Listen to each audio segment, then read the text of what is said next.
Assalamualaikum warahmatullahi wabarakatuh. Selamat pagi, siang, sore, Bapak, Ibu, serta teman-teman yang saya hormati. Pertama-tama marilah kita panjatkan puji syukur kita kehadirat Allah Subhanahu wa taala karena atas limpahan rahmat dan karunia-Nya kita dapat berkumpul di sini dalam keadaan sehat. Pada kesempatan kali ini saya akan memaparkan topik yang sangat penting, yaitu masalah lingkungan hidup di Indonesia dan teknologi. Topik ini sangat relevan mengingat kita semua hidup di tengah tantangan berupa degradasi lingkungan yang mengancam kehidupan. Tidak hanya untuk manusia tetapi juga seluruh makhluk di bumi.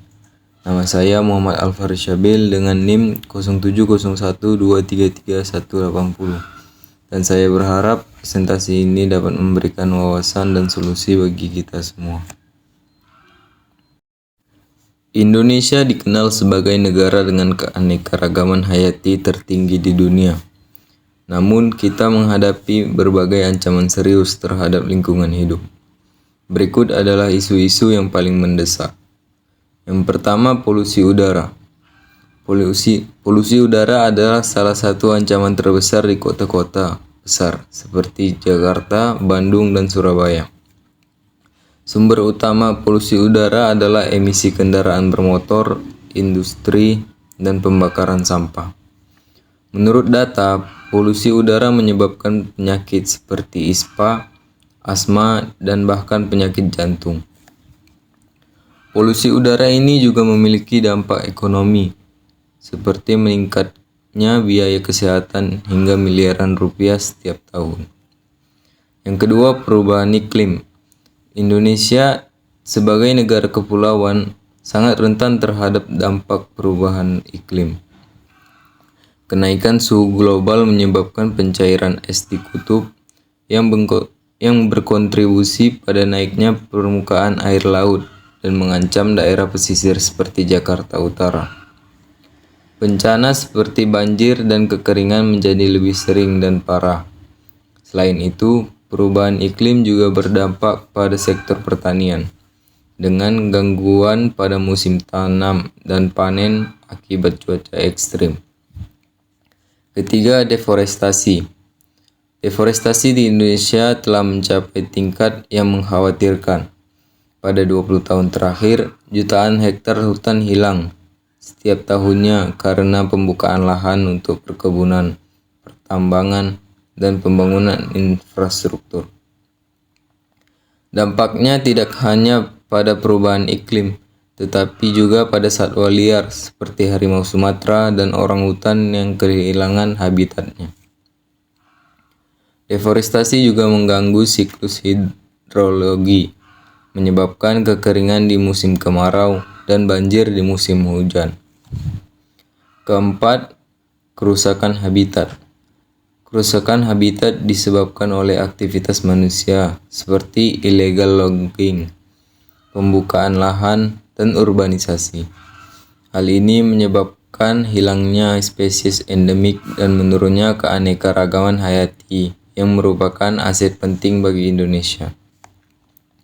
Sebagai contoh, populasi badak Jawa kini hanya tersisa sekitar 80 individu yang tersebar di Taman Nasional Ujung Kulon. Teknologi modern adalah alat yang kuat, tetapi seperti pedang bermata dua. Teknologi juga memiliki sisi positif dan negatif. Dampak positifnya ialah teknologi membantu menciptakan solusi yang lebih efisien untuk mengatasi masalah lingkungan, seperti penggunaan energi terbarukan untuk mengurangi emisi karbon. Teknologi seperti Artificial Intelligence atau AI dan Internet of Things atau IoT memungkinkan pengumpulan data yang lebih akurat, misalnya untuk memantau kualitas udara atau cuaca. Teknologi ramah lingkungan juga mendukung pertanian berkelanjutan dan pengelolaan sumber daya alam. Selain itu, teknologi membantu mendukung pengembangan ekonomi hijau dengan menciptakan peluang kerja baru di sektor energi terbarukan. Dampak negatifnya yaitu Peningkatan penggunaan teknologi menciptakan masalah baru, seperti limbah elektronik yang sulit didaur ulang. Produksi teknologi membutuhkan sumber daya besar, seperti logam tanah jarang atau rare earth, yang penambangannya merusak lingkungan. Ketergantungan pada teknologi seringkali meningkatkan konsumsi energi yang tidak ramah lingkungan. Sebagai tambahan, negara berkembang sering menghadapi tantangan dalam mendaur ulang teknologi lama akibat keterbatasan infrastruktur dan regulasi. Namun demikian, teknologi dapat digunakan untuk melestarikan lingkungan dengan berbagai inovasi seperti reboisasi dengan drone. Drone telah digunakan untuk menanam pohon secara cepat dan efisien di area yang sulit dijangkau.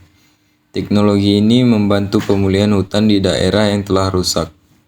Dengan penggunaan AI pada drone, penanaman pohon dapat dilakukan dengan tingkat akurasi yang lebih tinggi, sehingga bibit ditanam di lokasi yang optimal.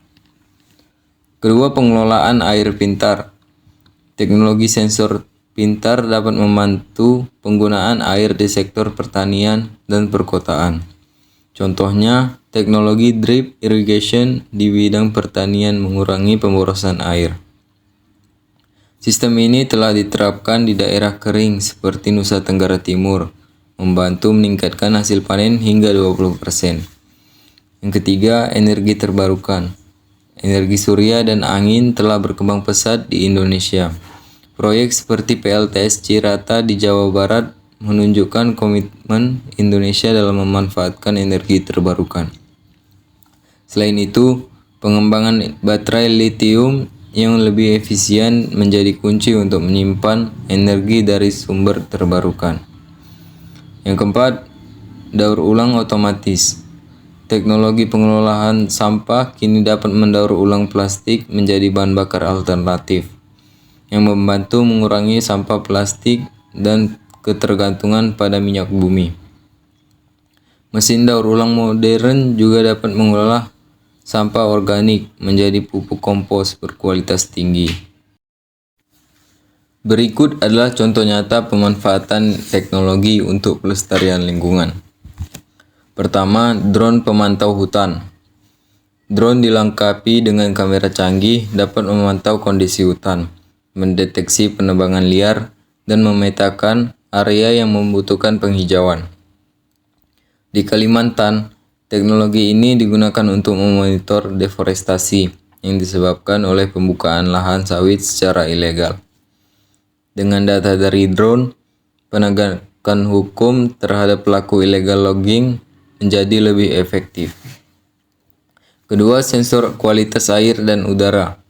Sensor ini memberikan data real-time tentang polusi udara dan kualitas air di sungai atau danau. Data ini membantu pengambilan keputusan yang lebih baik untuk pengelolaan lingkungan. Contohnya, proyek revitalisasi Sungai Citarum menggunakan sensor untuk memantau tingkat pencemaran secara berkala.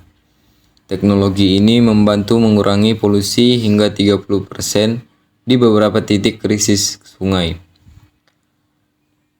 Ketiga, aplikasi mobile untuk partisipasi publik. Aplikasi seperti Lapor memfasilitasi masyarakat untuk membantu kerusakan lingkungan atau pelanggaran hukum lingkungan, sehingga mempromosikan akuntabilitas. Selain Lapor, aplikasi berbasis crowdsourcing seperti Pantau Gambut memungkinkan masyarakat memantau kondisi lahan gambut yang rentan terbakar. Teknologi ramah lingkungan membuka jalan untuk peluangnya, yaitu pertama, pertumbuhan ekonomi hijau. Inovasi teknologi menciptakan industri baru seperti kendaraan listrik, panel surya, dan produk daur ulang. Menurut laporan VWC, transisi ke ekonomi hijau dapat menciptakan lebih dari 24 juta pekerjaan secara global pada tahun 2030. Yang kedua, ketahanan pangan dan energi. Teknologi seperti pertanian pintar dan energi terbarukan membantu Indonesia meningkatkan kemandirian pangan dan energi. Yang ketiga, meningkatkan peran Indonesia di dunia. Dengan memimpin dalam adopsi teknologi hijau, Indonesia dapat memperkuat posisinya dalam diskusi global tentang perubahan iklim. Tantangannya yaitu yang pertama, biaya tinggi untuk pengembangan teknologi. Banyak teknologi ramah lingkungan memerlukan investasi awal yang besar, sehingga sulit diakses untuk UMKM atau daerah terpencil.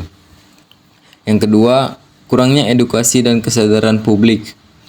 Masih banyak masyarakat yang belum memahaminya pentingnya keberlanjutan, sehingga adopsi teknologi hijau berjalan lambat. Yang ketiga, kesenjangan akses teknologi. Daerah terpencil seringkali tidak memiliki akses ke teknologi modern, baik karena infrastruktur yang kurang memadai maupun biaya kendalanya. Yang keempat, regulasi yang belum optimal. Meski sudah ada kebijakan terkait lingkungan, implementasinya seringkali terhambat oleh lemahnya penegakan hukum. Untuk memanfaatkan teknologi secara maksimal, diperlukan kebijakan yang mendukung, seperti yang pertama, kerangka hukum yang ketat atau kuat. Regulasi harus mendorong adopsi teknologi ramah lingkungan dan melarang aktivitas yang merusak lingkungan. Contohnya adalah pajak karbon yang mulai diterapkan di beberapa negara, yang dapat memotivasi perusahaan untuk mengurangi emisi. Yang kedua, insentif dan subsidi.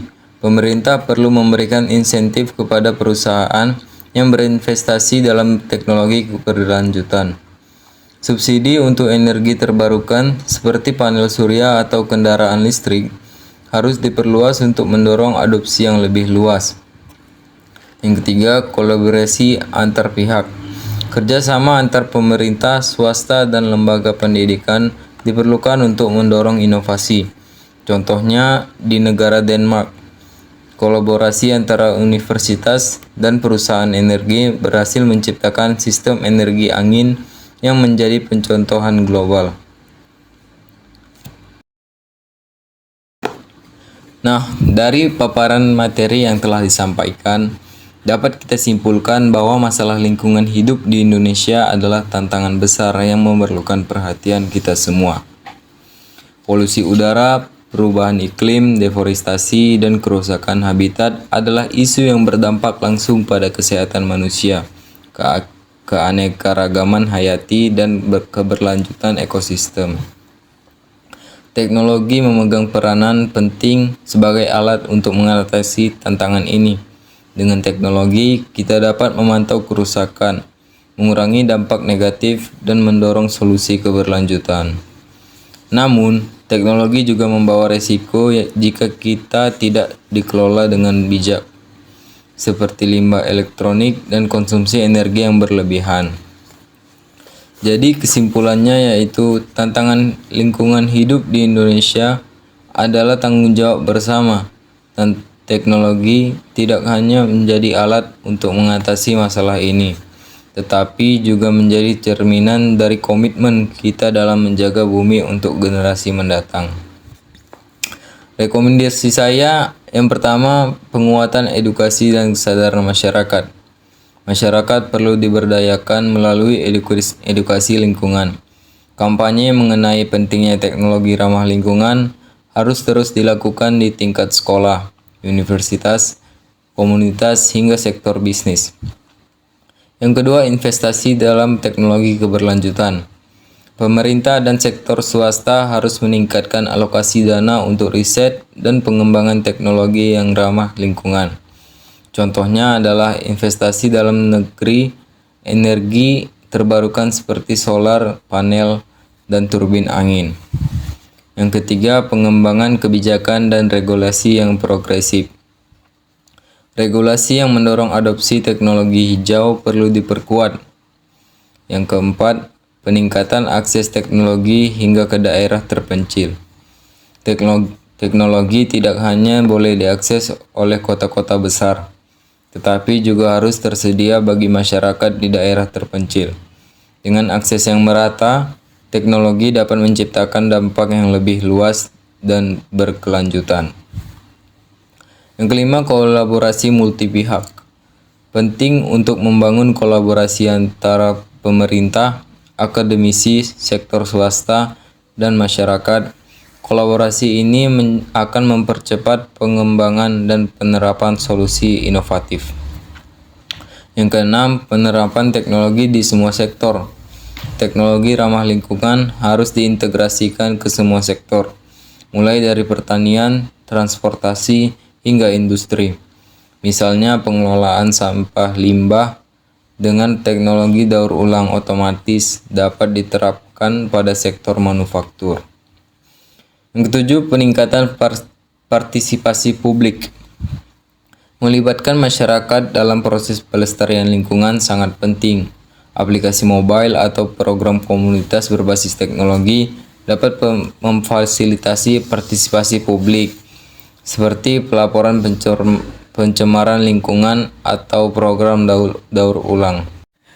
Penekanan akhirnya yaitu dalam menghadapi tantangan lingkungan, kita membutuhkan pendekatan holistik yang melibatkan teknologi, kebijakan, dan masyarakat. Dengan komitmen bersama, Indonesia dapat menjadi negara yang tidak hanya menjaga keanekaragaman hayati, tetapi juga memimpin dalam pengembangan teknologi ramah lingkungan di tingkat global. Teknologi harus menjadi alat untuk menciptakan masa depan yang lebih hijau, adil, dan berkelanjutan untuk semua makhluk hidup. Terima kasih atas segala perhatiannya. Demikian presentasi saya pada hari ini. Mohon maaf atas segala kekurangan atau kesalahan yang saya perbuat, karena itu murni dari saya sendiri. Kepada Allah saya mohon ampun. Wabillahi taufik wal hidayah. Wassalamualaikum warahmatullahi wabarakatuh.